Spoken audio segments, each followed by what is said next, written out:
오늘은 사도행전 강의 8번째 시간 하도록 하겠습니다. 최초의 순교자 스데반과 그 다음에 이스라엘 정죄, 이런 제목을 가지고 하나님께서 스데반을 사용하셔서 이스라엘 백성의 불신을 정죄하시고 새로운 일을 이제 시작하시는 그런 내용, 사도행전 6장 그 다음에 7장에 나와 있는 말씀을 우리가 한번 생각해 보도록 하겠습니다. 자, 이제 1장부터 5장까지 내용은 이제 잠깐 정리를 하면 오순절 이제 성령 강림 사건이 이제 일어났어요. 교회가 이제 시작이 돼서 교회가 이제 부흥하기 시작했습니다. 이런 가운데 여러 핍박이 있었어요. 또 아나니아와 삽비라 같이 교회 내부에서 문제가 있는 것을 하나님이 이제 그대로 두실 수가 없어서 성령께 거짓말한 이 사람들이 이제 즉사하는 그런 일이 이제 생겼습니다. 그래도 계속 교회가 불어나니까 종교 지도자들이 사도들을 이제 감옥에 가두고 위협하고 이렇게 죽이려고 하는 그런 시도를 했지만 결국 이제 다시 풀려나게 되고 교회가 이제 계속 부흥을 했습니다. 자, 이게 사도행전을 이렇게 쭉 보는 가운데 이런 면으로만 쭉 보면은 조금 부족한 게 있는 거예요. 자, 제가 말씀드렸듯이 지금까지 이제 5장까지 해서 이제 6장, 7장 계속 나오는데 지금 교회가 시작이 됐죠. 여기 지금 구성원은 다 어떤 사람들입니까? 100% 유대인입니다. 100% 유대인이에요. 자, 이 사람들 예루살렘을 떠나요? 떠나지 않아요? 안 떠나잖아요. 그렇죠? 그러니까 지금 어떤 말씀에 위배가 되느냐. 사도행전 1장 8절 한번 가서 보세요. 예수님께서 뭐라고 말씀하셨어요? 성령이 너에게 임하신 뒤에 너희가 권능을 받고 예루살렘과 온 유대와 사마리아와 땅끝까지 이르러 나를 위한 증인이 돼야 된다. 예수님 말씀해 주셨는데 지금 유대인 그리스도인들 마음에 이 마음이 있어요? 없어요? 없죠. 어디에만 지금 머물러 있는 거예요? 예루살렘에만 지금 머물러 있는 거예요. 왜 그래요? 언제라도 회개하고 회심하면, 이 유대민족이 전체적으로 회개하고 회심하면 하나님께서 예수 그리스도를 보내시면 그러면 재림이 이루어지면서 이제 모든 것이 끝난다. 여기 이방인들에게 가서 말씀을 선포해야 된다, 이런 거는 이 사람들 마음속에 없는 거예요. 그렇죠? 자, 그러니까 하나님께서 이 계획을 지금 이루시기 위해서는 어떤 일들이 있어야 돼요? 이제 유대인들이 예루살렘 성전에만 모이는 일, 이거 버리고 밖으로 흩어져 나가는 일이 생겨야 이제 복음이 선포가 되잖아요. 그렇죠? 그러니까 그거를 기억을 하시면서 6장, 7장, 8장을 이렇게 읽어야지 아무 생각 없이 그냥 뭐 스데반 사건이 있었구나, 이렇게 생각하시면 안 된다는 거예요. 그러니까 오늘 6장, 7장에 나오는 내용은 스데반이 핍박을 받아 순교하는 겁니다. 맞습니다. 근데 왜 순교가 일어났냐? 사도행전 1장 8절 말씀이 성취가 되지 않잖아요. 그대로 있으면은.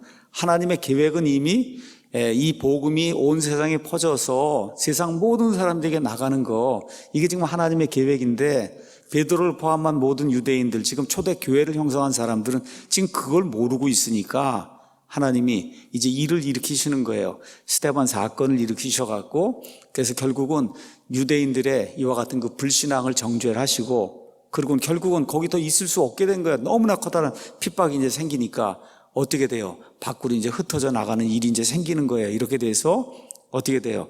예루살렘과 온 유대와 사마리아와 땅끝까지 복음이 전파되는 일이, 그게 이제 실행이 되는 겁니다. 그런 차원에서 오늘 6장, 7장 말씀을 이해를 하고 들으셔야, 그래, 성경이 이렇게 되어 있는 거구나, 여러분이 잘 판단해서 이제 알 수가 있을 겁니다.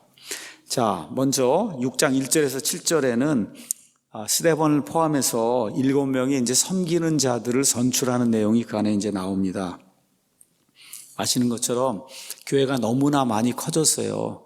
적어도 아마 10,000명 정도, 지금 봐서는 처음에 120명, 그다음에 3,000명, 지금 그다음에 5,000명. 근데 여기 있는 것처럼 한 장이 1년으로 보시면 돼요. 사도행전 10장까지 있는 거는 한 장을 1년으로 보시면 돼요. 그러니까 지금 오늘 6장 하는 거니까 이미 한 5년쯤 지난 거예요. 5년쯤. 이해하시겠죠? 이렇게 됐으니 그 예루살렘 안에 적어도 10,000명, 20,000명 그런 많은 성도들이 이제 생기게 된 거예요. 근데 가장 큰 문제가 뭐냐? 밥 먹는 문제가 생긴 겁니다. 밥 먹는 문제. 그렇죠? 사람들이 이렇게 많이 모이고, 그다음에 우리가 지금까지 배운 것처럼 이 사람들이 예루살렘을 떠나지 않아요. 성전을 떠나지 않아요. 언제라도 주님이 재림하실 걸 좀 기대하고 있기 때문에. 그래서 많은 사람들이 재산을 가져다 바쳤어요. 이걸 팔아갖고 나눠갖고 배급을 해서 그 많은 사람들이 지금 먹어야 되는 겁니다. 이런 일이 지금 생기게 된 거예요. 자, 그런데 어떤 일이 생겼냐? 사도들이 그 일을 한 거예요. 계속해서 누가 집 팔아갖고 오면 이거 다 돈 나눠줘서 빵 사고 이렇게 하고 나눠주는 그 일을 사도들이 이제 감당했는데 도저히 감당할 수 없을 지경으로 사람들이 이제 많이 모이게 된 거예요. 이렇게 이제 되다 보니까 어떤 일이 생겼냐? 그리스말 하는 사람들하고 유대인들 사이에 갈등이 생긴 거예요. 어떻게 됐어요? 그리스말 하는 사람들의 과부들이 있는데 이 사람들의 배급이 빠지게 된 겁니다. 자, 그러면 여기 6장에 가서 보면 그리스말 하는 사람들이 있고 그 다음에 이제 히브리 사람들이 있다. 둘 다가 다 유대인인데 유대인의 종류가 둘이 있다는 거예요.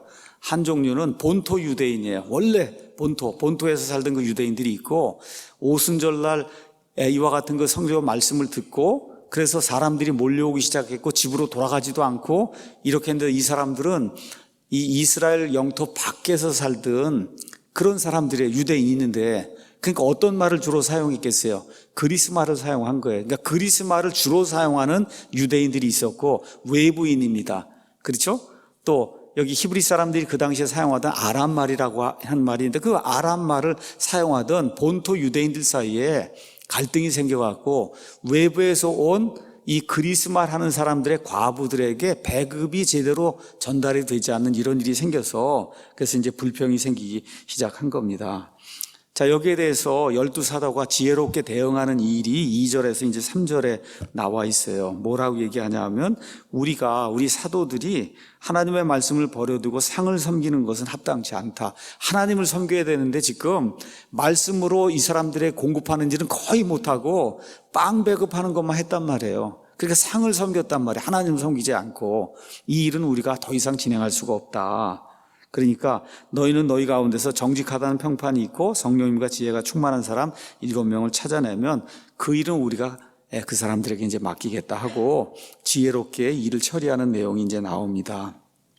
그러니까 이 지도자들이 뭘 인정한 거냐? 이 문제는 여러분의 문제가 아니고 사실 우리 문제입니다. 우리가 제대로 잘못 처리했습니다 하고 이제 인정을 한 거예요. 다시 말해 말씀과 기도보다는 우리가 행정하는 데만 모든 시간을 썼다는 거예요. 그렇죠? 이게 행정이잖아요. 빵 배급하고, 그렇죠. 뭐, 그룹 나눠주고, 이게 다 행정이잖아요. 그러니까 교회 행정하는 거에 전 시간을 거의 다 쓰고, 하나님의 말씀 이렇게 전달하고, 또 전달하기 위해서 기도하고, 이런 일 하는 데는 시간을 쓰지 못했으니 우리 잘못이다. 인정을 이제 한 겁니다. 자, 이걸 통해서 저와 여러분이 기억할 게 있어요. 뭐냐. 지도자들이 행정에만 신경을 쓰고, 그 다음에 말씀과 기도에 신경을 쓰지 않으면 그럼 교회 안에 갈등이 일어난다는 거예요. 교회 안에 갈등이 일어난다. 미국에 이제 여러 유명한 목사님들이 많은데 그 유명한 목사님들 가운데 존 메가더 목사님 이런 분은 아마 23살, 4살쯤에 지금 심호하고 있는 그 그레이스 커뮤니티 교회에 이제 초빙을 받았어요. 그 초빙을 받아서 갈 때 그 교회에게 요청한 거 있어요. 내가 당신들 교회 목사로 가면 나는 행정일은 전혀 하지 않겠습니다. 행정, 신방하고 뭐 하고 하는 건 행정은 안 하고 나는 오직 말씀 연구하고 성경 강의하고 그거에만 신경을 쓰겠습니다. 그런 조건이라면 나를 받아주십시오. 이렇게 해서 그런 조건으로 가서 무려 한 50년 지금 이 메가더 목사님이 그 교회에 심호하면서 메가더 뭐 주석, 성경 처음부터 끝까지 다 주석했죠. 수많은 설교 지금 하고 있죠. 교회 행정은 이제 다른 형제 자매들 또 다른 목사님들이 이제 그렇게 이제 하는 그런 일을 하고 있어요. 그 다음에 이런 분뿐만 아니라 존 파이퍼 목사님도 이제 행정 이제 맡아서 다 하다가 아마 한 65세쯤에 은퇴를 했어요.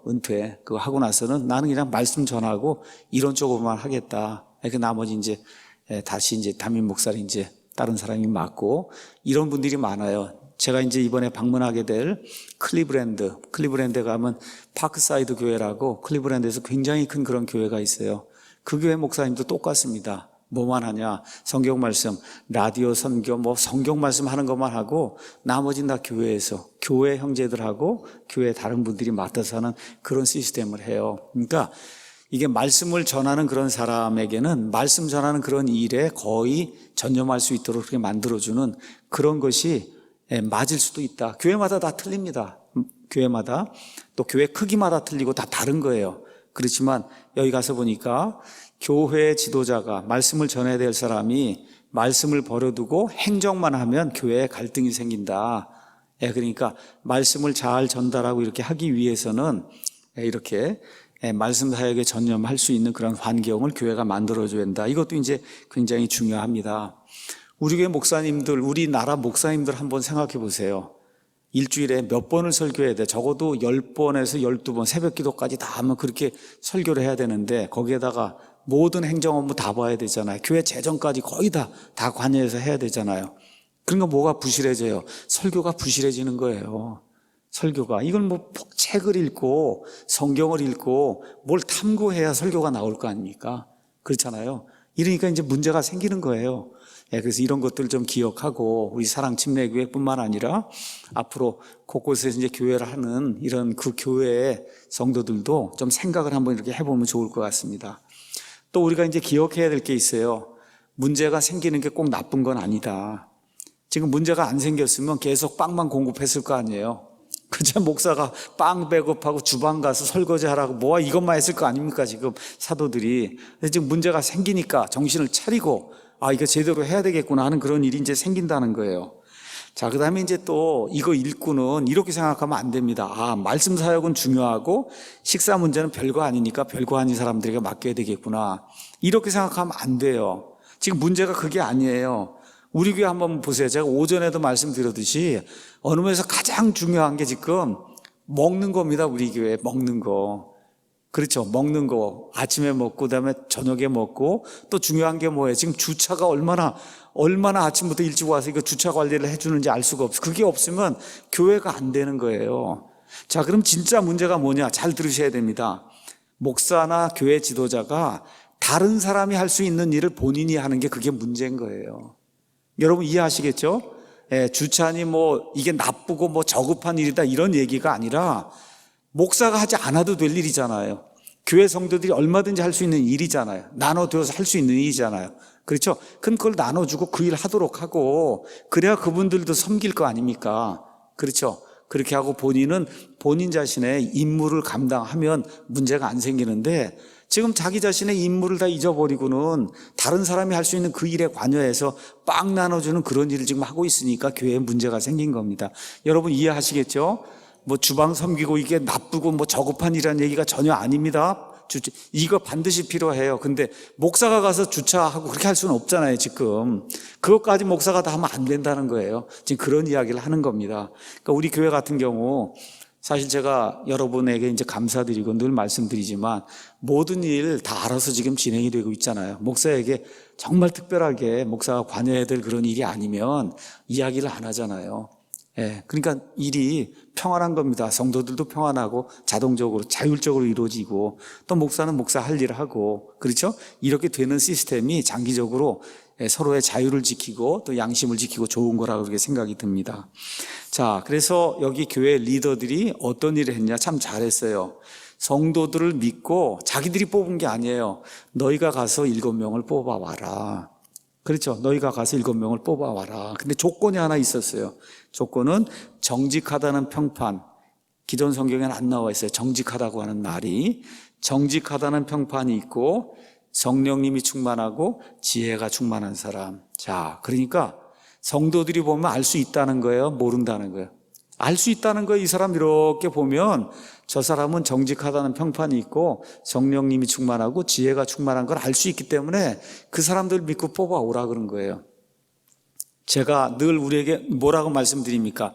우리 교회에서 지도자가 되려면 어떻게 돼요? 따르는 사람이 있어야 된다. 우리 교회에서 목사가 되려면 따르는 사람이 있어야 된다. 제가 늘 얘기하잖아요. 내가 목사의 소명을 받았습니다. 소용이 없다 그랬어요. 누가 있어야 돼? 따르는 사람이 있어야 소명을 받은 거예요. 따르는 사람이 있어야. 그래서 지금 이게 똑같은 이야기를 하는 겁니다.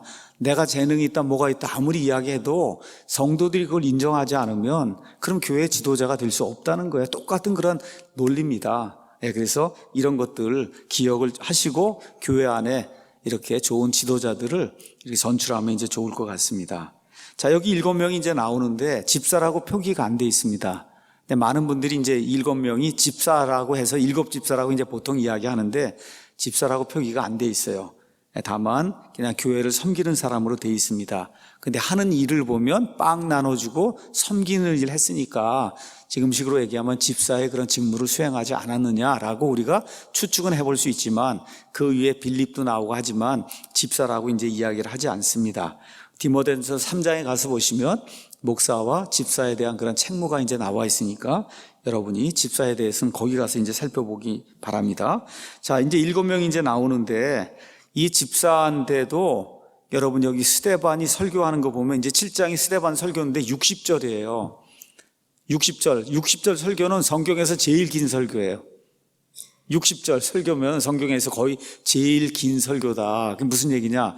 말씀 선포 능력이 있는 사람이니까 단순히 사람들만 섬기는 이런 집사의 역할을 한 게 아니라 복음 전도자의 역할을 했고, 그 다음에 이제 빌립이 나와요. 빌립 8장에 가면 이 빌립도 가서 말씀을 선포하는 그런 일을 한 사람들이에요. 그러니까 단순하게 집사라고 얘기할 수 없는 이렇게 하나님의 일을 감당했던 그런 사람들이다. 그렇게 이제 이해를 하시면 됩니다.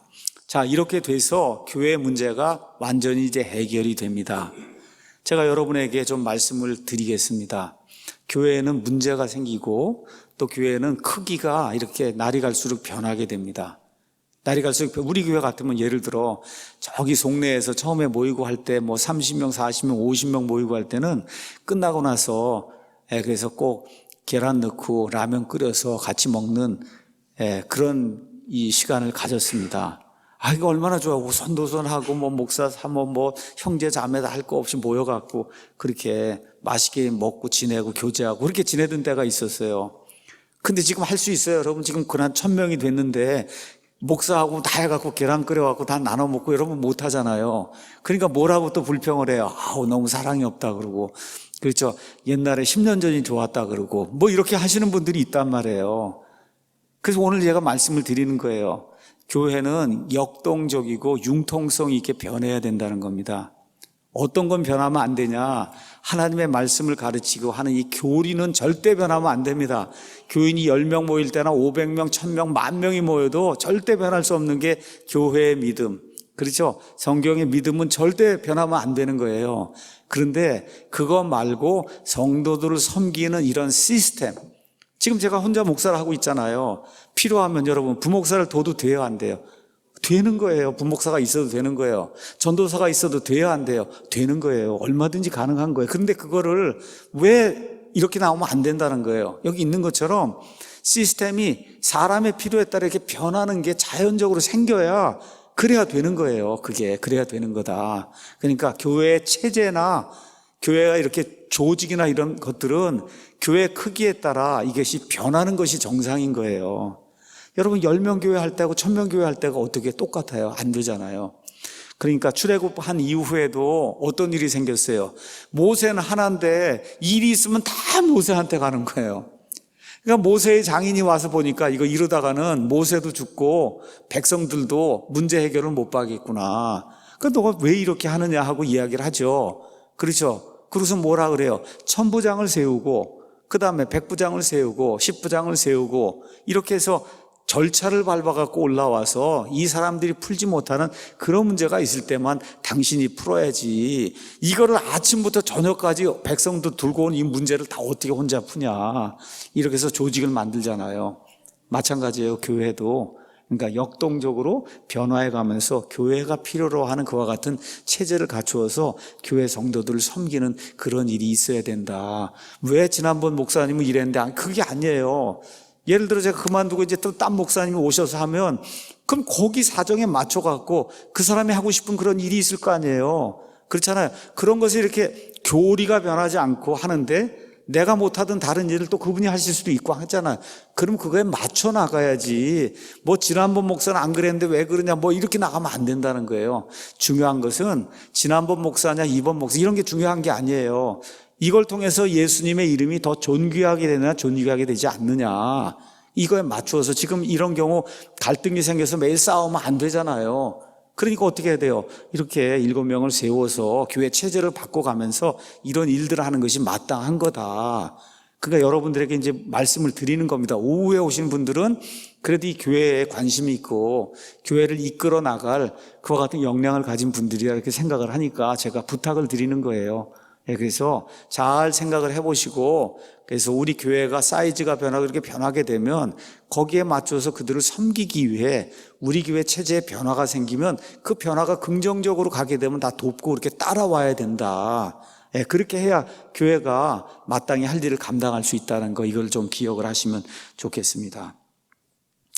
자, 놀라운 일이 또 생겼어요. 어떤 일이 생겼냐? 7명을 뽑았는데 7명이 다 스데반, 빌립, 브로고로, 니가노르, 디몬, 바메나, 그 다음에 안디옥 출신의 유대교 개종자 니골라. 자, 이게 이름을 가서 보면, 여러분 이름 보시면 잘 모르시겠지만 이 이름은 다 그리스 이름이에요. 그리스식 이름이에요. 그리스식. 그 이름이 무슨 얘기냐? 7명을 뽑아오라고 했더니 누구를 다 뽑아온 거예요? 그리스 말 하는 사람들 중에서 7명을 뽑아온 거예요. 근데 다수는 누구예요? 본토 유대인들일 거 아니에요. 그렇죠? 본토의 유대인들이 외부에 있는 사람들이 당하는 고통을 보고, 그래, 그러면 정당하게 모든 것이 이렇게 배급이 되기 위해서는 그 사람들의 사정을 잘 알고 있는 그리스 말 하는 사람들을 뽑아야 되겠구나, 이렇게 생각을 하고 6명은 그리스 말 하는 그러한 사람을 뽑았고, 또 하나는 한 사람은 유대인도 아니에요. 누구예요? 유대인 개종자. 누구를 뽑았어요? 거기 가서 보니까 니골라. 그러니까 이 사람은 이방인이었는데 나는 여호와 하나님이 좋습니다, 이렇게 생각을 하고 할례를 받고 유대인 교로 들어온 사람이에요. 원래 유대인이 아닌데 이 사람도 지금 뽑아서 교회를 섬기는 일을 하게 했다는 거예요. 그러니까 여기에 참 뭐라 그럴까, 예수 그리스도를 믿는 사람들의 사랑과 배려가 이제 들어있는 거다. 이런 것들도 저와 여러분이 기억을 해야 된다는 겁니다. 필요가 있을 때 그 필요를 맞출 수 있는 사람, 우리 편이냐 아니냐 이게 아니라 그 필요를 맞출 수 있는 그런 사람을 이제 뽑아야 된다. 참 놀라운 일이 이제 생기게 된 겁니다. 자, 이 7명 가운데 가장 뛰어난 사람이 누구냐? 스데반이었어요. 자, 근데 성경이 스데반을 어떻게 묘사를 하냐? 6장 3절 가서 보니까 어떤 사람을 뽑으라 그래요? 성령님이 충만한 사람, 그 다음에 지혜가 충만한 사람. 6장 5절에 가서 보니까 또 믿음과 성령님이 충만한 사람, 그러니까 성령님, 지혜, 그 다음에 믿음이 충만한 사람. 6장 8절 가서 보니까 스데반이 믿음과 권능이 충만하여, 그러니까 스데반을 지금 표현하는 게 4가지예요. 성령님이 충만하고, 지혜가 충만하고, 믿음이 충만하고, 권능이 충만하고. 엄청난 거죠. 그렇죠? 다 있는 거잖아요. 아마 오늘 이렇게 충만한 사람이 교회 목사가 돼서 설교를 하면 수많은 사람들 구원할 겁니다. 자, 충만하다고 하는 이야기, 성령의 충만함을 받아라, 충만한다라고 하는 이야기는 성령의 지배를 받는다는 거예요. 믿음이 충만하다는 믿음의 지배를 받는다는 뜻이에요. 지혜의 지배를 받는 거예요. 권능, 하나님의 권능의 지배를 받는다는 거예요. 이런 일이 나타나는 그러한 사람으로 스데반이 이제 표현이 되어 있기 때문에, 그래서 결국은 죽는 것까지도 하나님의 권능을 힘입어서, 그래서 죽으면서 이 유대인들 하나님께로 다시 한번 이끌려고 노력하는 그런 모습이 이제 나오게 됩니다. 자, 근데 7절 가서 보니까 끝에 어떤 일이 생겼냐? 이 사람들이 이제 먹을 것을 잘 배급을 해주고 이렇게 해서 모든 일이 원활하게 이제 진행이 되니까 예루살렘에서 제자들의 수가 크게 늘어나고 제사장들의 큰 무리도 믿음에 순종을 했다. 역사적인 그 통계에 가서 보면 그 당시에 예루살렘에서 성전에 사는 일을 돕기 위해서 8,000명 정도의 제사장이 있었다 그래요. 8,000명. 거기에 큰 무리라 그러니까 한 10분의 1 정도는 가담하지 않았을까. 큰 무리. 우리가 이렇게 판단해 보면 그러면 제사장만 800명 정도가 예수님을 믿기 시작했다는 거예요. 이런 일이 5년쯤, 6년쯤 지나니까 이 유대인들의 초대 교회 공동체 안에 이제 생기게 됐다. 자, 이렇게 되면서 어떤 일이 돼요? 온 무리가 하고 이제 나오는 걸 보니까 일단은 이 사람들이 하나가 됐고 6장 7절에 나와 있는 것처럼 말씀이 자라나서 그래서 제자들의 수가 크게 불어나고 심지어 제사장들까지 이 예수님을 믿는 일에 동참하기 시작했다. 그러니까 행정도 잘 이루어지고 말씀 선포도 잘 이루어지고 두 개가 다 컴바인이 이렇게 딱 두 개가 합쳐지게 되니까 어떻게 돼요? 이게 우리가 시너지 효과가 생긴다 그랬잖아요. 시너지. 그렇죠? 이거 하나 하면 요만큼이 안 돼. 두 개 합쳐놓으니까 더 이렇게 크게 나타나는 그런 일이 생겨서 교회가 이제 부흥하게 됐다. 자, 스데반의 증언 사역이 8절에서 이제 15절에 나옵니다. 자, 성령님이 충만했던 스데반은 행정일도 잘하고 그 다음에 나가서 말씀 선포도 잘했어요. 자, 이런 가운데 8절에 가서 보니까 스데반은 믿음과 권능까지 충만해서 어떤 일을 했어요? 이적들과 기적들을 일으킨 거예요. 여러분, 지금까지 이적들과 기적들은 누구만 일으켰어요? 사도들만 일으켰잖아요. 근데 지금 스데반이 사도가 아닌데도 불구하고 이적과 지금 기적을 지금 일으킨 거예요. 그 목적이 있죠.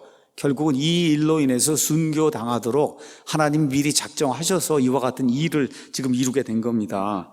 자, 거기 가서 보니까 그때 리베르티 사람과 구레네 사람과 뭐 등등 해서 이 회당 이야기가 나오면서 거기 회당에 속한 사람들이 일어나서 스데반을 대적해서 스데반을 이제 죽이려고 모의하는 일이 이제 나오는데, 자, 그 당시의 상황을 지금 여러분 지금도 예루살렘에 가면 구시가지에 가면은 구시가지가 이렇게 여러 등분으로 나뉘어 있습니다. 여기는 카톨릭 지역, 여기는 알메니안 교도들이 모이는 그런 지역, 그렇죠? 여기는 그리스도인 지역, 여기 유대교죠. 이렇게 해서 지역이 나눠져 있어요. 그러니까 그 당시에도 수많은 사람들이 이제 예루살렘에 오잖아요. 각 지역에 흩어져 있는 사람이 예루살렘에 오니까 각 지역에서 있던 사람들이 자기들끼리 회당을 만든 거예요. 자기들끼리. 그렇죠? 근데 한 회당이 있었는데 거기에는 리베르티 사람, 구레네 사람, 알렉산드리아 사람, 길리기아, 아시아에서 온 자들이 그 안에 회당에서 하나님께 예배드리고 했습니다. 자, 리베르티라고 하는 거는 지금식으로 영어 그대로 번역을 하면 리버티라는 얘기예요. 리버티. 여러분, 리버티가 뭐예요? 자유라는 거예요. 해방에서 자유롭게 됐다는 게 리버티죠. 여기 리베르티 사람은 뭐냐? 과거에 한때 노예 생활을 하다가 로마 정부의 노예 생활에서 벗어나서 자유를 얻은 그와 같은 사람들이 있었다는 거예요. 그런 사람들을 지금 리베르티 사람이라고 지금 성경이 이야기하고 있는 겁니다. 이들이 스데반하고 논쟁을 하는데 스데반에게는 하나님의 성령의 권능과 지혜와 믿음이 있었기 때문에 아무리 논쟁을 해도 스데반을 이길 수가 없는 겁니다. 자, 이렇게 돼서 계속해서 스데반을 통해서 기적이 일어나고 하니까 그리스도인들이 교회에 더해지니까 이 사람들이 안 되겠다 이렇게 생각을 하고는 유대인들의 전통에 따라 이 사람을 죽이는 수밖에 없겠다. 죽이려고 어떻게 해요? 거짓 증인들을 이제 세우죠. 그래서 뭐라 그래요? 이 사람이 하나님과 모세를 대적해서 신성 모독하는 발언을 했다. 이렇게 해갖고 공회 앞으로 잡아서 이제 끌고 가는 그런 내용이 나옵니다. 똑같은 방식으로 여러분 열왕기 상에 가서 보시면 아합이라고 하는 사람이 나타나서, 그렇죠? 이 자기 그 포도원을 팔라고 하는 나봇을 죽이려고 할 때 그 안에 이세벨이 거짓 증인들을 세워갖고 그래서 이 나봇을 죽이는 그런 일이 있었잖아요. 근데 똑같은 일이 또 언제 있었어요? 예수님 십자가 처형을 당할 때에도 예수님 죽이려고 거짓 증인들 데려오잖아요. 그렇죠? 그러니까 유대인들이 이 거짓 증인들을 사용해서 하면 안 되는 게 거짓 증인이잖아요. 성경이 얘기하는 하나님이 십계명에 주신 말씀 중에 하나가 뭐야? 너는 거짓 증언하지 말라가 있잖아요. 그거를 악용을 해갖고 거짓 증언을 하게 해서 올바른 사람을 죽이는 그런 일을, 이런 악행을 지금 유대인들이 이제 벌이는 겁니다. 그렇죠?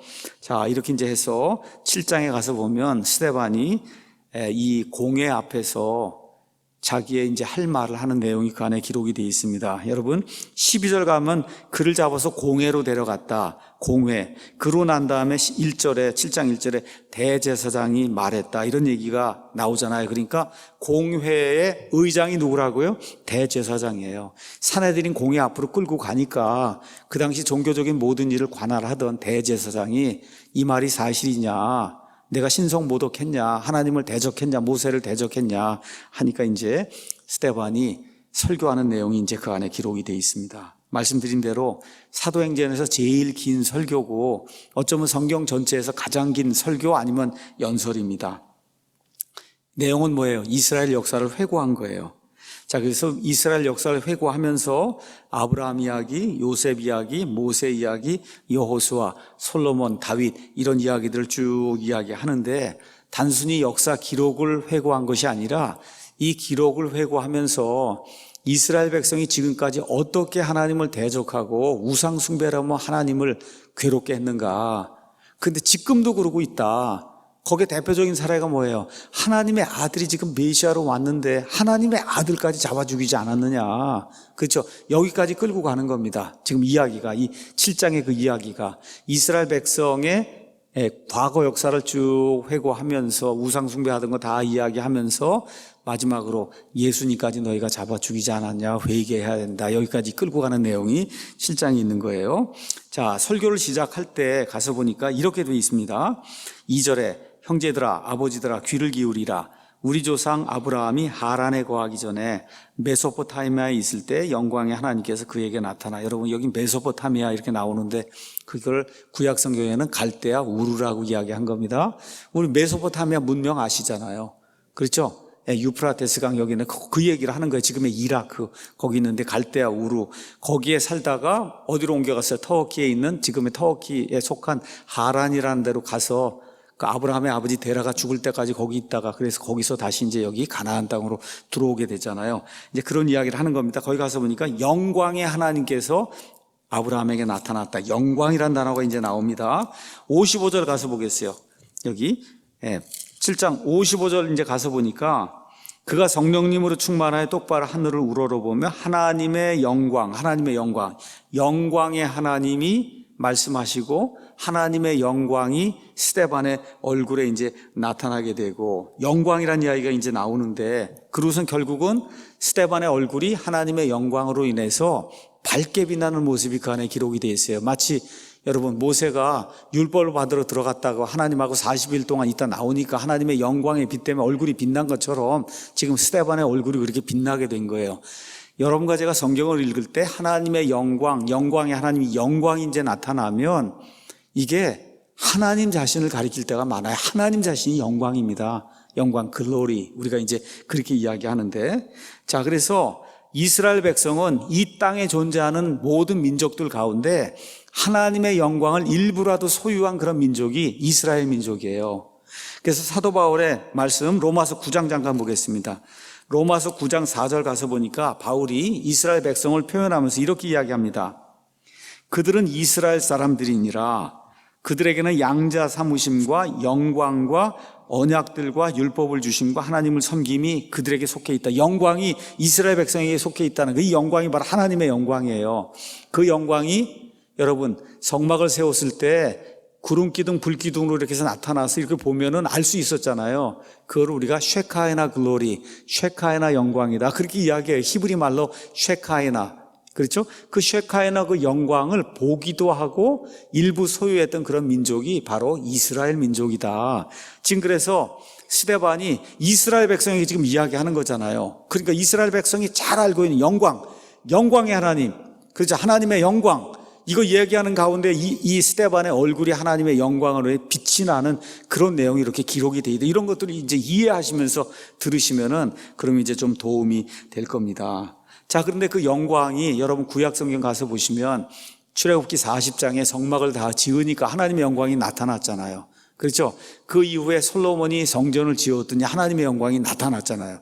이스라엘 백성이 계속해서 죄를 짓고 우상 숭배를 하니까 여러분 아시는 것처럼 에스겔서에 나와 있는 것처럼 어떻게 하나님의 영광이 예루살렘을 떠나고 성전을 떠나잖아요.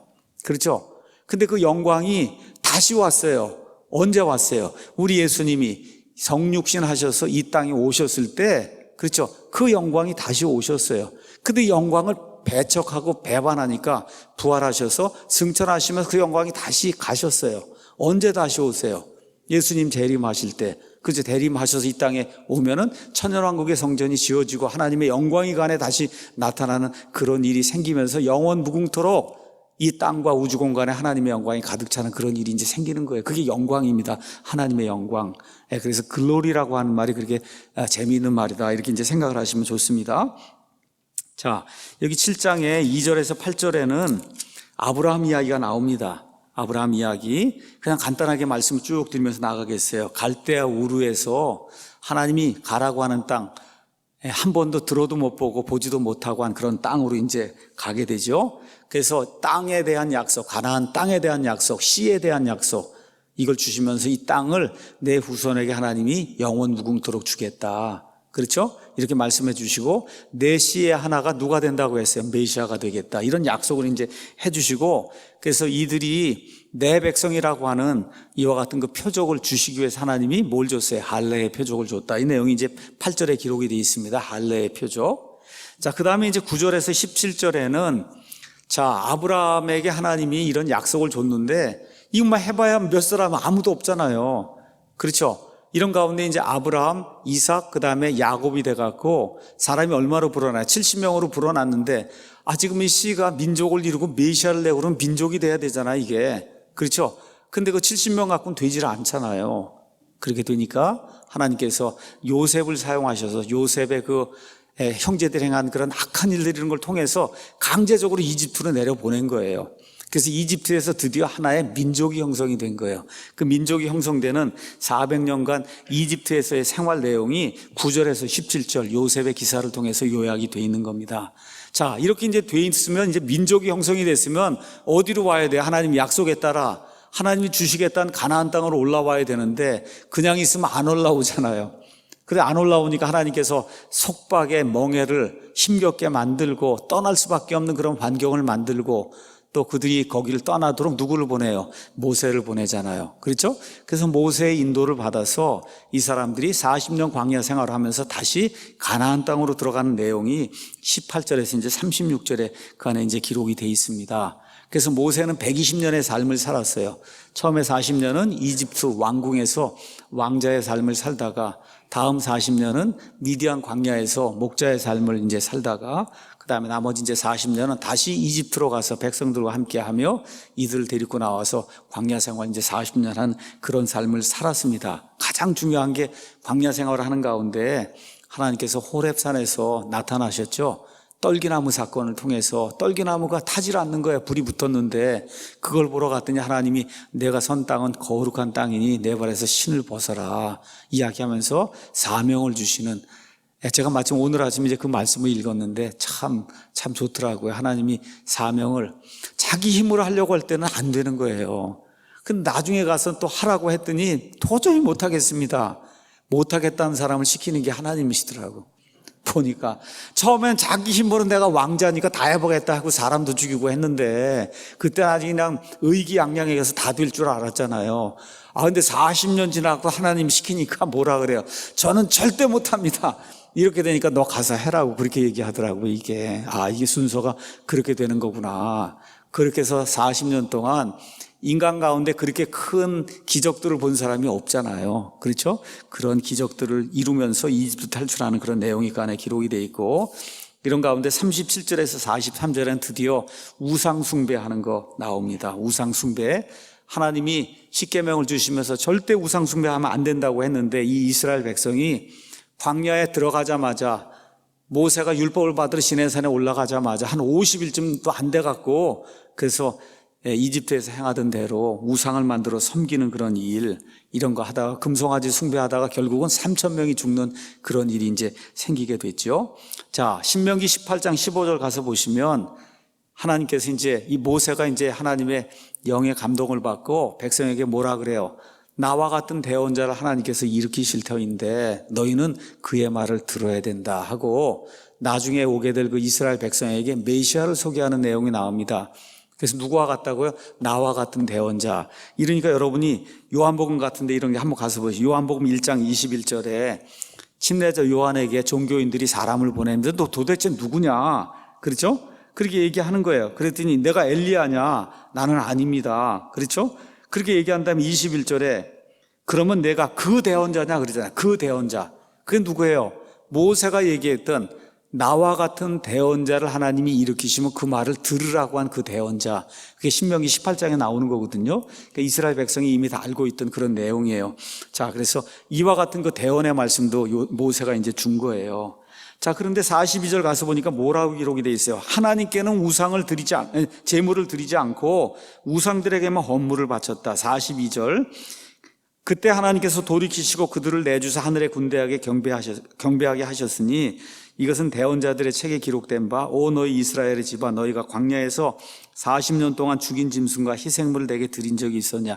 드렸어요? 안 드렸어요? 실제로 드렸어요. 드리긴 드렸는데 헛되이 드렸다는 거예요. 하나님을 알지 못하고 하나님을 배반하는 가운데 할 수 없이 드렸다는 거예요. 살아남기 위해서. 그러니까 하나님 보실 때는 안 드린 거라는 거예요. 그러니까 결국 어떻게 된다는 거예요? 끝으로 너희가 포로 생활 갈 수밖에 없다. 참으로 너희가 몰록의 장막과 너희의 신 렘판의 별, 곧 너희가 경배하라고 만든 형상들을 들고 다녔은즉 하나님 섬깁니다 하고는 집에 들어가면 텐트 안에 이런 우상들을 가지고 다녔다는 거예요. 여러분, 야곱과 라헬의 이야기를 아시잖아요. 삼촌을 피해서 이제 도망가는데 라헬이 자기 아버지의 뭘 숨겨갖고 와요? 드라빔을 숨겨갖고 오잖아요. 그거 갖고 우상을 숭배하려고. 그렇죠? 이와 같은 일들이 이스라엘 백성의 광야 생활동에 겉으로 보면 다 하는 거예요. 다 드린 거예요. 근데 하나님이 난 받은 적이 없다. 그러니까 결국 이런 마음을 가지고 사사시대 400년, 그렇죠? 또 왕정시대 400년 이걸 거치는 가운데 계속 우상 숭배하다가 결국은 저 바빌론 땅으로 포로 생활 간다고 한 그런 내용이 이 안에 이제 기록이 되어 있습니다.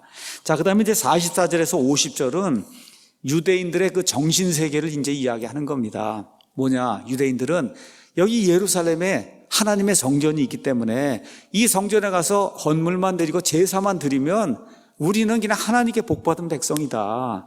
이렇게 이제 생각을 한 거예요. 이렇게 하니까 예레미야 대언자가 예레미야서 가서 보면 뭐라 그래요? 주의 성전이다, 주의 성전이다. 그런 말 하지 마라. 하나님의 성전 저거는 건물이지. 저 안에 계신 분을 정확히 알고 그분께 예배를 드려야지. 금으로 다 치장해 놓고 그러고는 저게 있으니까 우리나라는 멸망하지 않는다 이렇게 얘기하면 안 된다. 백성이 듣지 않아요. 그래서 어떻게 해요? 바빌론 포로 생활 갔다가 다시 돌아왔어요. 하나님의 은혜로 다시 스룹바벨 성전이 이제 지어졌어요. 아주 초라해요. 자, 그런데 다시 누가 나타나요? 예수님 오시기 전에 헤롯 대왕이 나타나서 백성의 마음을 얻으려고 무려 46년 동안 성전을 너무너무 화려하게 지은 거예요. 세상에서 가장 아름다운 그런 건물로. 그러니까 유대인들이 또 그렇게 생각하는 거예요. 저 성전만 있으면 절대 우리는 멸망하지 않는다. 근데 하나님 뭐라 그래요? 나는 사람이 만든 건물에 거하지 않는다. 저와 여러분이 기억을 해야 됩니다. 우리 사랑침례교회 예배당을 지었어요. 사람이 많이 늘어납니다. 여러분, 이건 돌덩어리예요. 돌덩어리. 이건 돌덩어리.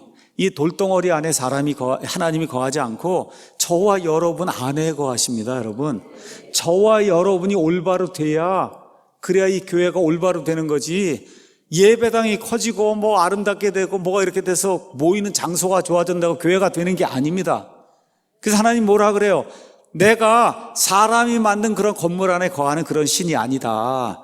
근데 너희는 이 건물만 있으면 우리가 안전하리라고 생각하는데 아니다라고 이제 이야기를 하는 거예요.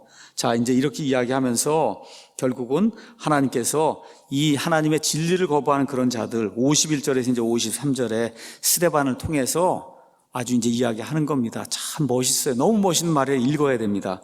목이 뻣뻣하고 마음과 귀에 할례받지 않은 자들아, 너희가 항상 성령님을 거역하되 한두 번이 아니고 항상 너희 조상들이 행한 것 같이 너희도 그렇게 행하는도다. 대언자들 중에서 너희 조상들이 핍박하지 아니한 자가 누구였느냐?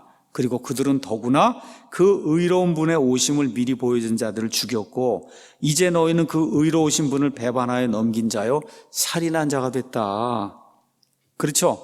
너희가 천사들을 통하여 제정하신 그러한 율법, 하나님이 주신 율법을 받고도 그것을 지키지 않았다. 여러분, 아침에도 말씀드린 대로 모세 오경을 읽으면 누구를 봐야 돼요? 예수님을 찾아야 되는데, 그렇죠? 예수님을 찾지 못하고 오히려 그 예수님을 십자가에서 죽인 살인자가 됐다고 아주 전곡을 찌르는 이와 같은 설교를 이제 하게 된 거예요.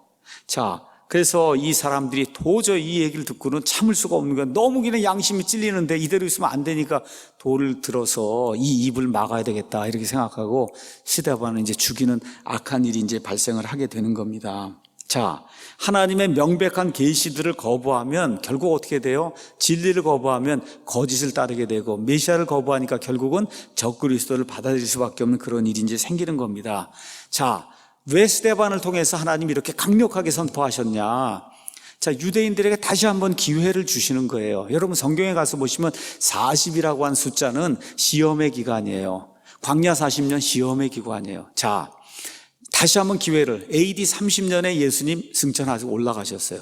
AD 70년에 예루살렘 성전이 망했어요. 그렇죠? 이 40년 동안 유대인들이 다시 돌아오도록 이 시험의 기간을 지금 허락해 주시는데 안 돌아오잖아요, 유대인들이. 그러니까 스데반이라고 하는 이 사람을 사용해서 강력한 메시지를 전달한 거. 얼마나 듣기가 어려웠으면 듣다가 그냥 돌 들어갔고 죽일 정도로 양심의 가책이 되는 그런 말씀을 주셨는데 안 듣는 거예요. 그래서 40년 동안 불순종하다가 결국 어떻게 돼요? AD 70년에 로마의 타이투스 장군이 들어와서 예루살렘 완전히 초토화하고 그래서 어떻게 다 쫓아내서 그래서 어떻게 됐어요? 지난 2000년 동안 온 세상을 돌아다니며 유랑 생활을 하잖아요. 근데 유랑 생활을 하다가 하나님의 때가 되니까 지금 1948년 5월에 저 이스라엘을 지금 하나님이 강권적으로 세워주셨잖아요. 그럼 정신을 차려야 되는데 정신 차려야 안 차려요? 거의 다가 불신자예요. 지금 이스라엘 땅에 와 있는 거의 대부분이 불신자다. 그렇죠? 그런데 율법을 지킨다고 안식일 지키고 다 합니다. 지금 가면 토요일 날 문 닫고. 옛날에 과거의 조상들이 하는 거 똑같아요. 겉으로는 하는데 실제로 가서 보면 하나님이 없는 삶을 지금 저렇게 살고 있는 거예요. 저게 종교라고 하는 걸 저와 여러분이 기억을 해야 됩니다. 그래서 40년 동안 하나님이 기회를 주는데 그 기회를 놓치고 그리고 유대인들이 전 세상으로 쫓겨났다는 거 저와 여러분이 기억을 해야 됩니다. 그래서 이런 걸 보면서 하나님이 엄청 인내하시는구나. 2000년을 참고 또 보내주세요, 거기에. 그랬는데 사람은 2000년 참고 보내줬으면 정신을 차려야 되는데 저 불순종하는 걸 보면 정말 지긋지긋하게 완악하구나, 사람은. 그렇죠? 하나님은 정말로 그렇게 참고 은혜를 베푸시는데 저와 여러분 이 사람의 마음이 완악하게 되면 저 정도로 완악하게 되는구나. 이런 걸 좀 기억을 하시면 좋을 것 같습니다. 자, 드디어 이제 54절에서 60절에는 스데반이 이제 순교합니다. 마지막 말이 뭐예요?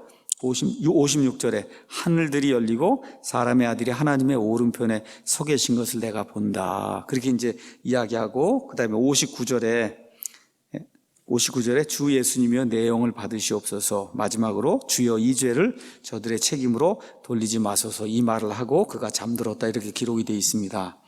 돌로 쳐서 그를 죽인 거예요. 지금 그와 같은 일이 어디에서 일어나고 있어요? 이슬람 국가들에서 일어나고 있잖아요. 그게 종교입니다, 여러분. 무서운 거예요. 종교가 사람을 죽이는 게 이런 일이거든요.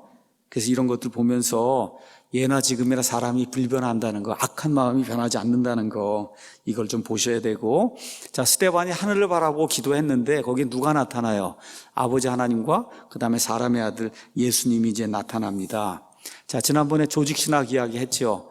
5장 가서 보니까 하나님께 거짓말했는데 성령님께 거짓말했는데 그게 하나님이다. 그래서 성령님이 하나님이다. 그렇게 말씀드렸죠. 여기도 지금 가서 보니까 뭐라고 이제 기록이 돼 있냐. 한번 가서 보겠습니다. 59절.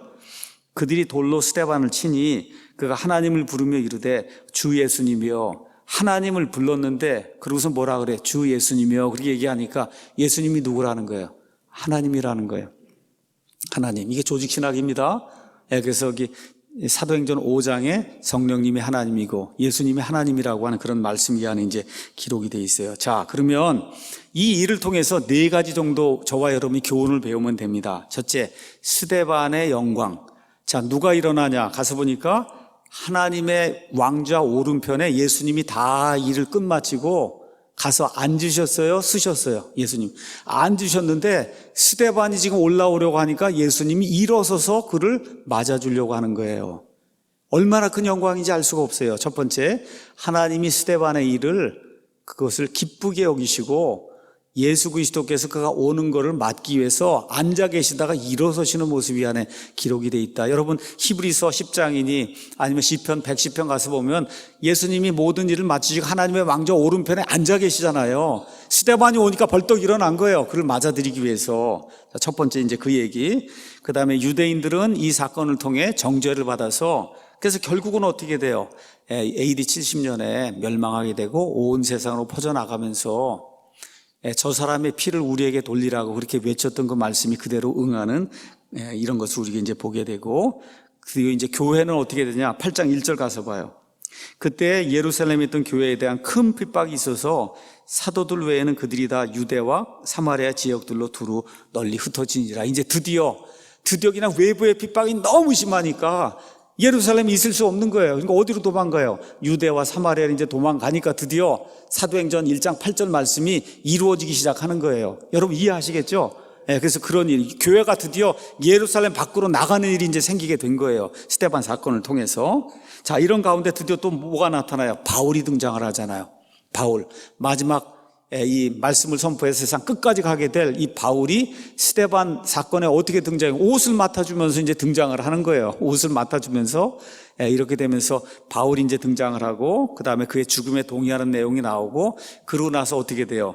이 8장에 사마리아의 복음이 선포가 되고, 그 다음에 에티오피아 내시에게 복음이 선포가 되고, 9장에 가서 바울에게 이제 복음이 선포가 되고, 그리고 10장에 가서 드디어 이방인 고넬료가 구원을 받아 복음이 선포가 돼서, 그래서 그때부터 누구 이름만 나오고 그 이후에는 사도 바울 이름만 나오면서 유대인들에 대한 하나님의 계획은 어느 면에서 거두어지고 말을 듣지 않으니까, 그렇죠?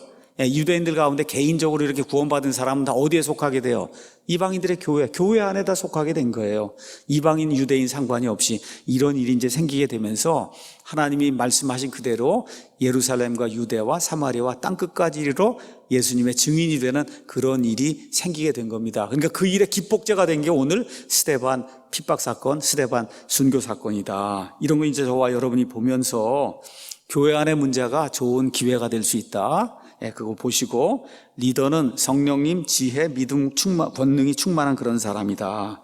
스데반 사건, 이걸 통해서 하나님의 원대한 계획이 있잖아요. 하나님이 이루시려고 하는 거 사람은 모르는데 하나님이 섭리를 통해서 이렇게 뿔뿔이 흩어지게 하는 그런 일들을 하는구나.